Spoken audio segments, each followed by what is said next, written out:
Well, good afternoon and welcome. Again, my name is David Replag.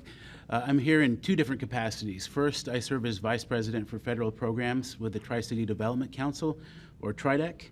And TRIDEC has been advocating on behalf of the Tri-City community for the funding and policies needed to support Hanford's missions since 1963. I also serve as Executive Director for Hanford Communities, which represents the local governments in the Tri-City area on Hanford cleanup issues. Hanford cleanup is critically important to the Tri-City community. It is our family members, friends, and neighbors who go to work at Hanford every single day. We are also the community of over 320,000 people who live immediately adjacent and downstream of the Hanford site. We are proud of the Tri-City's role in supporting America's national security mission from World War II through the Cold War, and we are equally proud of the work that's happening today on one of the most complex, technically challenging, and important environmental remediation projects in the entire world. Perhaps the most challenging aspect of Hanford cleanup is treating and disposing of Hanford's 56 million gallons of tank waste. To that end, it has taken over 2 decades and many billions of dollars to get to the point where, for the first time ever, the Hanford site is poised to meaningfully reduce the total volume of waste in Hanford's tanks. This tank waste treatment is scheduled to begin in the coming weeks at the direct feed low activity waste facility. And when it comes to this tank waste, time is our common enemy. The longer it sits in these tanks, some of which are over 80 years old, the greater the chance is that something will go wrong. That's why, as a community, we are so deeply invested in the plan to begin vitrifying Hanford's low activity tank waste this year, and why we have spent decades advocating for the facility's construction. And again, we are so very close. I would also add that any decision not to move forward with low activity waste vitrification would have profound short and long-term effects on our community. Today, approximately 3,000 Tri-Citians work at the waste treatment plant. They have families, they are raising their children here, and they are deeply committed to their work to protect the environment and the Columbia River. Unfortunately, many of them are also not sure if they will have a job next month. So as a community, we want to see Hanford cleaned up. We are eager to move on to our next chapter, driven by clean energy generation, decarbonized industrial manufacturing, research and development, and innovation, much of which can be done on Hanford land that is returned to the community as cleanup progresses. This next chapter requires successful tank waste treatment, and that begins with the direct feed low activity waste facility. And with that, I'd also like to take a moment to briefly recognize and thank Senator Murray, Senator Cantwell, and Congressman Newhouse, who have all been working around the clock with Governor Ferguson to get to the bottom of this issue. And thankfully for us, although Governor Ferguson is still relatively early in his tenure as governor, he is no stranger to Hanford issues. In his previous role as Attorney General, he played a tremendously important role in the successful completion of the holistic agreement, and he has remained 100% committed to safe and effective Hanford cleanup now that he is governor. And I'd also like to add, Governor, welcome back. You've only been here in office for less than 10 months, but this is, I think, your third time being here in this very room. And so we sincerely appreciate your engagement and your interest in these issues that are so important to the Tri-City community. Thanks, Dave. Appreciate it. Thank you. Yeah, thank you.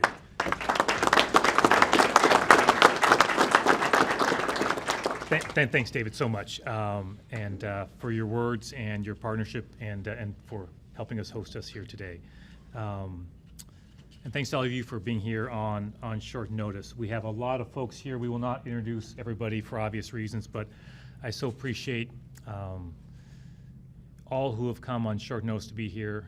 We have tribal leaders from the Yakima Nation and Nez Perce tribes. We so appreciate your leadership and partnership on these challenging issues. We have statewide elected officials, our state treasurers, we have local elected officials, we have community leaders, and most importantly, I think we can all agree, we have a lot of folks who are doing the work at Hanford that is so critically important. And so I have had the honor over 12 years of having a chance to meet with many workers over the years on a variety of issues, and just on behalf of everybody here in the people of the state of Washington, we deeply appreciate your work and your service under really challenging circumstances, and the important work that you do we really value. So we're all here today to send as clear a message as possible to the current administration back in Washington, D.C., that we're going to hold the administration accountable to their promise to move forward on treating the waste at Hanford. we have done our part in Washington State to support the national defense mission. It is now the federal government's obligation to live up to its responsibilities and move forward in the coming weeks. There have been public statements that they intend to stay the course as recently as yesterday, but in private conversations, including a conversation with U.S. Senator Patty Murray, they've made it clear they intend to pull the plug. So if the Department of Energy moves away from starting up the waste treatment plant, it would be a stunning waste of resources and a violation of multiple legal agreements, and in some ways, most importantly, a slap in the face of the workers who have spent decades at that location working extremely hard under challenging circumstances. So what I'm going to do is just briefly start by talking about the events of this week, which I think laid the groundwork for this conversation. So on Monday, the Trump administration fired Roger Jarrell, the acting head of environmental management overseeing Hanford. On Tuesday, the administration denied reports that they were going to pull the plug on moving forward. On Wednesday, Senator Murray, as you know, had a conversation with the Secretary of Energy in which the Secretary of Energy made it clear that for vague safety reasons, they would not be moving forward. And then yesterday, a new announcement saying that there would not be changes. In anticipation of the questions around their statement yesterday, I guess what I just will say is I think it's clear what their intentions are. And we intend to move forward with this project. I want to be very clear what that means. So if in fact they choose not to move forward, and it's just literally weeks away, right, October 15th, I believe, there will be a legal challenge to that, and they will lose, okay? We have a consent decree. It's been in place for a long time. And that obligates them to move forward. This is a carefully constructed, seriously negotiated agreement. It's a federal court order that binds them to moving forward. I want to be very clear about that. We would not be filing a new complaint. No, because guess what? We already have a federal court order saying they must move forward. And so what we would simply do, working with our friends in the Office of the Attorney General, and Andy Fitz is here, who's been someone from my AG days, so I spent a lot of time on Hanford issues with Andy and the team there. We would simply move before Judge Bastian to enforce that agreement we already have in place. And we are very, very confident we would prevail. We obviously hope it doesn't come to that point, but we have to recognize that that is possible given what we've been hearing from Washington, D.C. One more thing I'll add before I turn this over to Casey Sixkiller, the head of our Department of Ecology, is this isn't about whoever happens to be occupying the White House right now. My first introduction to Hanford issues was filing a lawsuit when I was a brand new Attorney General against the Obama administration around worker safety issues at Hanford. That was the first time I ever filed a lawsuit against the presidential administration. It did not matter to me that the man who occupied the White House at that time was a man I deeply respect and admire and happens to be of my political party. What mattered to me was the many conversations I'd had with Hanford workers about their safety at the nuclear waste site. And that's why we filed that lawsuit, and that is why we won, by the way. When Joe Biden was president, we had a press conference right here in the Tri-Cities around defending a state law that Jerry Plett and others worked very hard to put into place in the state legislature. We had a press conference taking on the Biden administration around that. So look, it's not about who occupies the White House. What it is about the federal government, each and every time we've had to go to court, upholding its obligations and its responsibilities and its promises to the people of this community, to the people of this state, and to the workers who are working very hard there year after year, decade after decade. And so there is zero chance we are backing down on this. I want to be crystal clear to everybody about this. There is zero chance we're going to lose. This is going to go forward. That is going to happen, whatever that takes. And I did deeply appreciate, I know Senator Murray has members of her team here, I believe. I had a chance to talk to Senator Murray yesterday about this.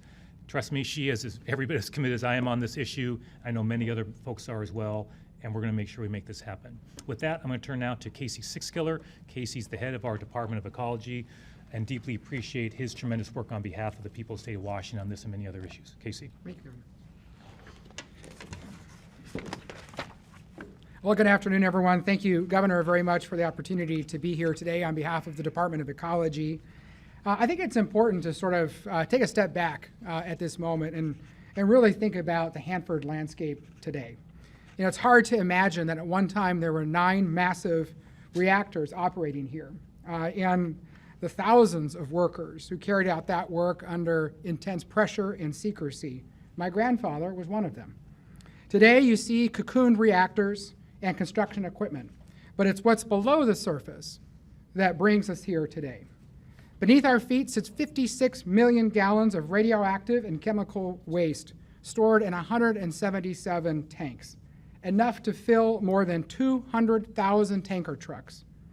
Each of these large underground tanks holds between 500,000 and 1 million gallons of waste, either in a single or double-walled tank. And just to give you a sense, these are 75 feet wide and 4-story tall tanks. Many of these tanks are decades past their design life, and at least 67 have already leaked more than 1 million gallons into the soil and groundwater. We are now just weeks away from one of the most important milestones since Hanford first produced plutonium 80 years ago, hot commissioning of the waste treatment plant, and for the first time, turning that radioactive waste created here at Hanford into glass. This moment has been decades in the making and built on over $30 billion of taxpayer investment. It is a critical component of an extraordinary, complex cleanup mission, the largest of its kind in the Western Hemisphere. I had a chance to tour the plant just like last month, and I saw firsthand the progress and the ingenuity and the commitment of thousands of people, past and present, who've built and maintained this remarkable engineering and scientific achievement. I also heard how our teams at the Department of Ecology and the State Department of Health are working in partnership with the Department of Energy, collaboratively to solve problems and move this work forward. Pulling back at this point, delaying or canceling at the vitrification plant would not only waste billions of dollars, but also unnecessarily prolong the risk to public health and the environment. It would keep dangerous waste in tanks that we know are aging and leak prone, and as the governor said, would undermine the legal agreements that hold the federal government accountable to Washington State and the Pacific Northwest. Some in the federal administration have suggested that there are safety concerns or that a different approach should be considered. But there is no evidence of any outstanding safety issues with the waste treatment plant. We are confident the plant is ready for hot commissioning. This work is about more than tanks and melters. It's about protecting a river system that sustains economies, ecosystems, and tribal nations. It's about fulfilling promises to communities who have borne the burden of this legacy for generations. And it's about honoring the ingenuity, sacrifice, and pride of the workers who brought us to this point. It's been nearly 40 years since the N reactor, where my grandfather worked, shut down. Now is the time to finish what we started and to move us into the new phase of the cleanup mission and finally begin treating Hanford's tank waste. Thank you. Nick? Good afternoon, everybody. My name is Nick Bumpus. I am the business manager of Plumbers and Steamfitters, Local Union 598, and I have had the privilege over the last decade to have been the president of the Central Washington Building Trades. My goal today is to be succinct and blunt. For over 2.5 decades, tens of thousands of the highest skilled men and women have dedicated their talent, their skill, and everything else that they have to protect this nation, to protect our state, to protect a community, and to protect their home. For over 2.5 decades, community organizations, businesses, union labor have invested endlessly and tirelessly to ensure that the current generation of the skilled workforce is maintained and that the future generation is cultivated. We have delivered on that promise. We have delivered generations of American ingenuity and American know-how. For over 2.5 decades, this project has always been to us more than a paycheck. It's been about making good on our commitment to the Department of Energy and to support the commitment that they've made to us, Congress after Congress, administration after administration. Now, to any rumors about safety, I will tell you it's ludicrous. WTCC and the vitrification plant has stood as a beacon of worker safety since we began that project. And I will say, lastly, that the simple insinuation, the flippant notion that the Department of Energy is willing to just turn their back on this national mission is a disgrace to the American legacy, And it is a disgrace to the sacrifices that we have all made to protect democracy. To be blunt, not only is the message coming from the Department of Energy and the administration shameful, but it is nothing short of a betrayal. Thank you. Thank you, Nick, and to all the speakers. And so we're happy to answer any questions that folks may have. Yes, Annette? I think the big question is why this is happening, and I know this is a question for DOE, but DOE, other than their vague statement about safety, has not said anything. Can you tell us what you think is behind this? They want to go to a cheaper method, they don't want to contaminate the building, there are all kinds of rumors. Can you speculate on why? Yes, I appreciate the question. I really do, and it's one I've asked myself and my team in recent days. And so I wish I could give you an answer, but I can't. I don't know. And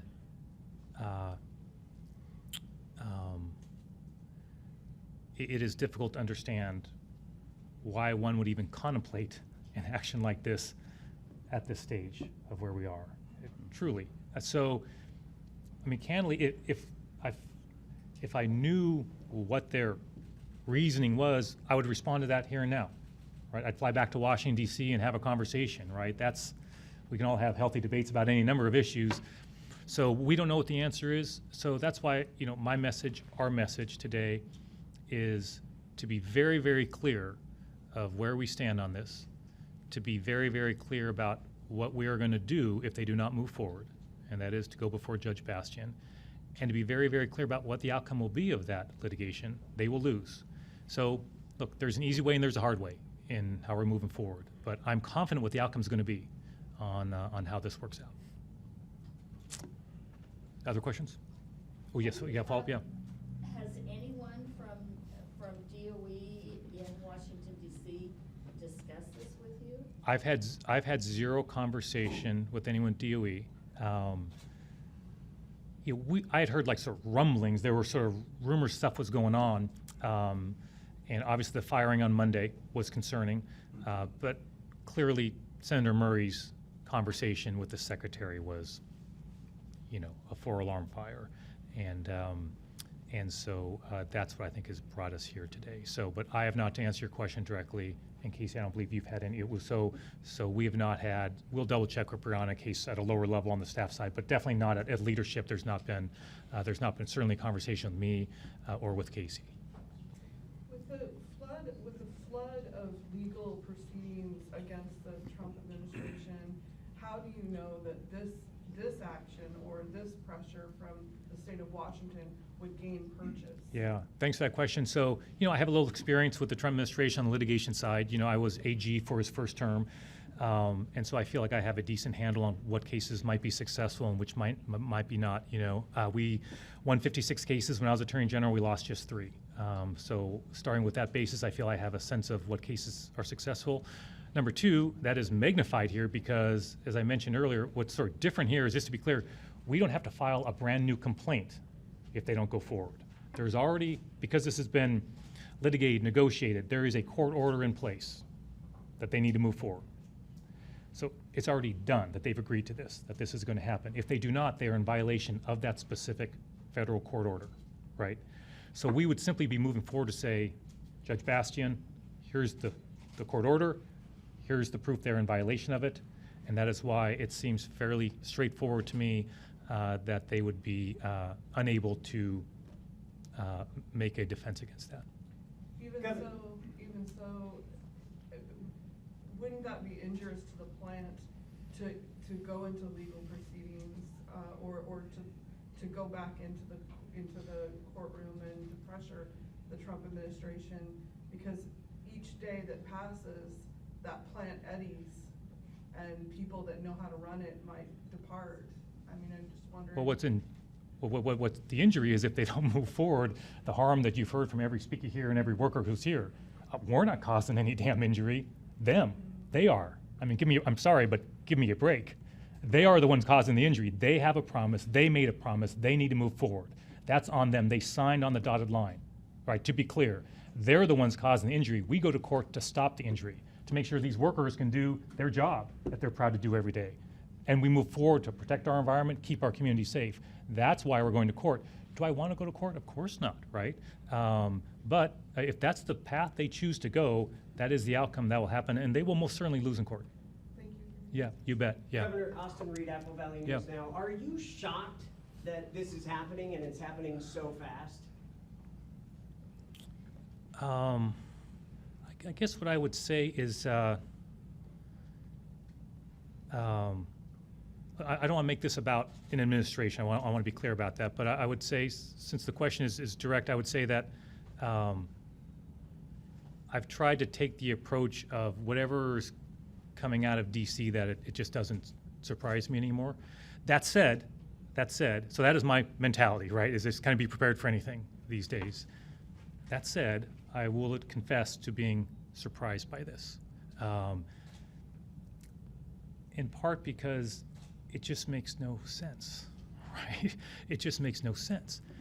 It's not good for jobs. It's not good for workers. It's not good for our economy. It's not good for our environment. It violates a federal court order.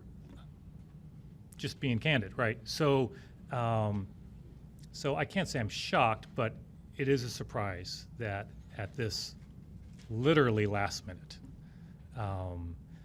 that this is what the Secretary is saying to our United States Senator Patty Murray. So that said, I don't spend a whole lot of time worrying about that. We have a job to do, right? So it's, yes, of course, surprised, but there's not a whole lot of time to dwell on that. It's just get to work with the AG's office, work with our partners, work with the workers, and get to work on solving the problem.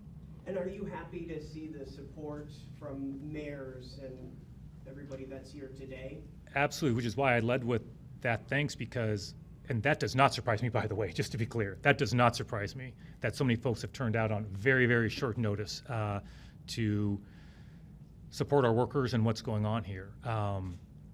In part because I've been, involved with issues related to Hanford now for more than a decade, and I just know from that experience how important this is and how strongly people feel about it.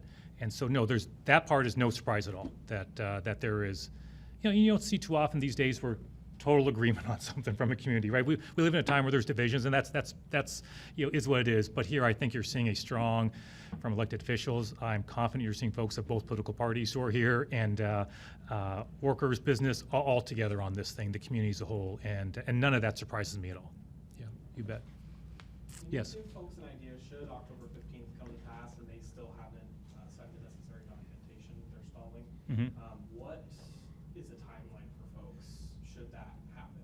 Yeah, I've got to be a little careful about that, just because, we will have to, on the plane right here, I was talking to Andy from the AG's office about that very question. And so, we have certain things we have to do and to see before we move forward on the legal side. It's not something we want to do. We're not doing it today because we want to give them a chance to meet their obligations, right?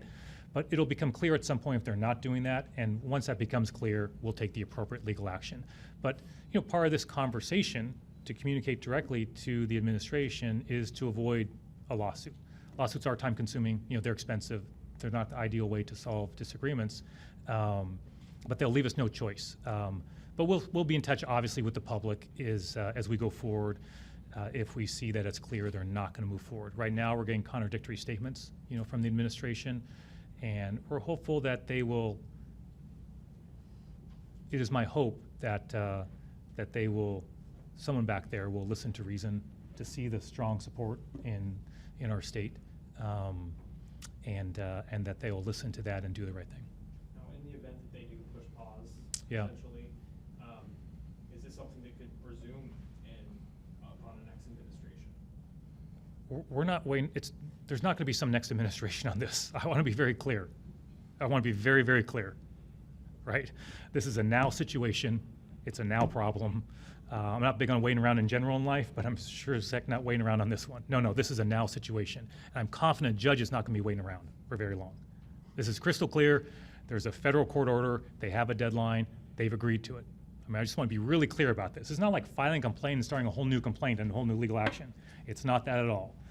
There's already a deal in place. And if they violate that, I'm confident Judge Bastian will order them to resume and move forward. Thank you. Yep, you bet. Understanding state has no, there's nothing the state knows of as far as a safety issue at the plant. We toured it recently and everything. Has there been any information that you've received that indicates what they're claiming that safety issue is? The answer is no. The answer is no. Okay. Yep, it's been vague, and that's putting it charitably. How's that? Yeah, it's been vague, and that's putting it charitably. Has Ecology approved all the final air quality permits? I heard that was one of the last steps. Is that still pending? Casey, go ahead.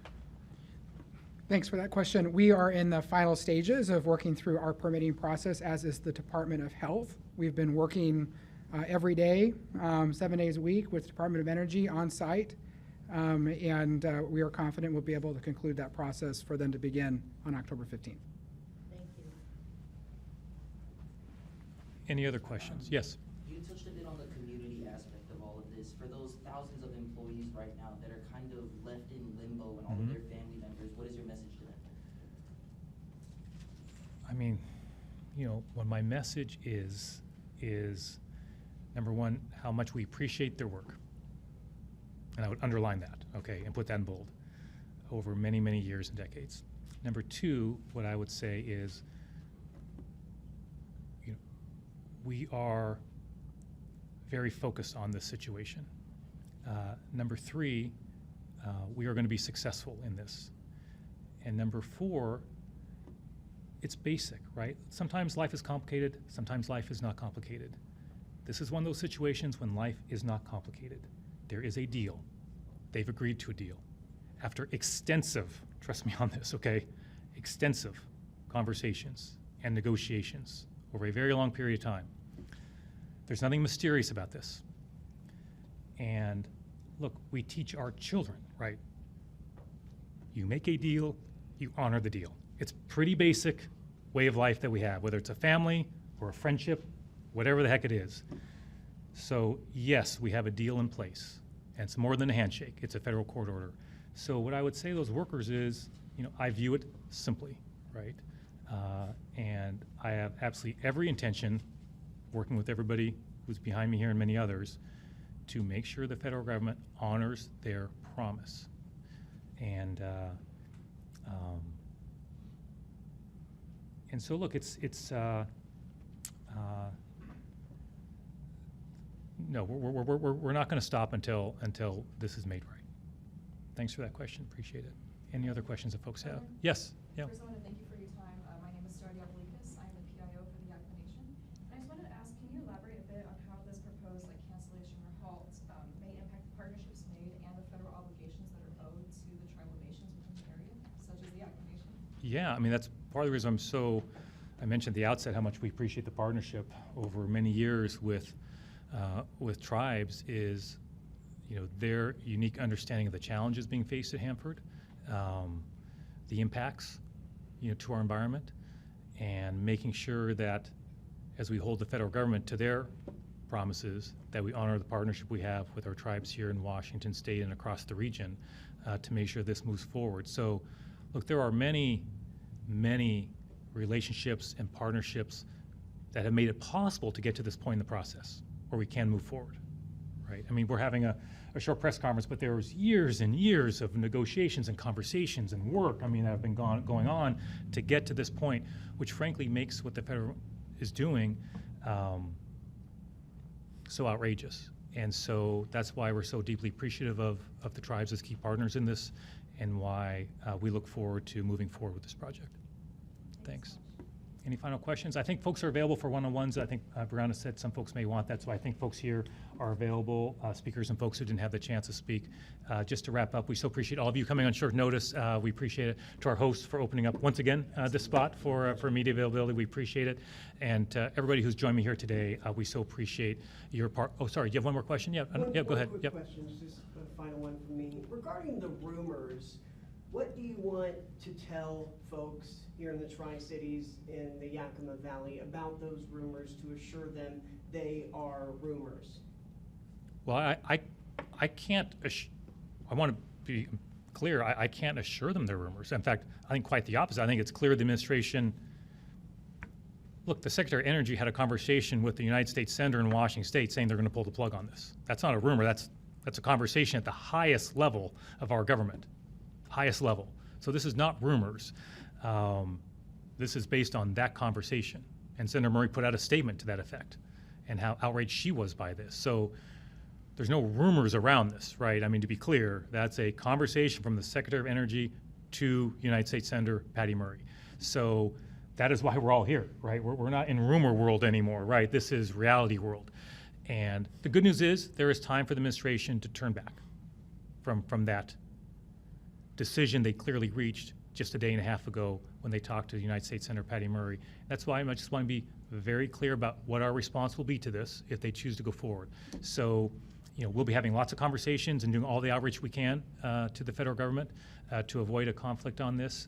So we hope it doesn't come to that. But no, this is not a rumor, right? This is based on direct communication between the Secretary of Energy and Patty Murray. Thanks again for that. Thanks for clarifying that. Thanks to all of you for being here, and we'll be around for a few questions if folks have them. Thanks, everybody. Really appreciate it.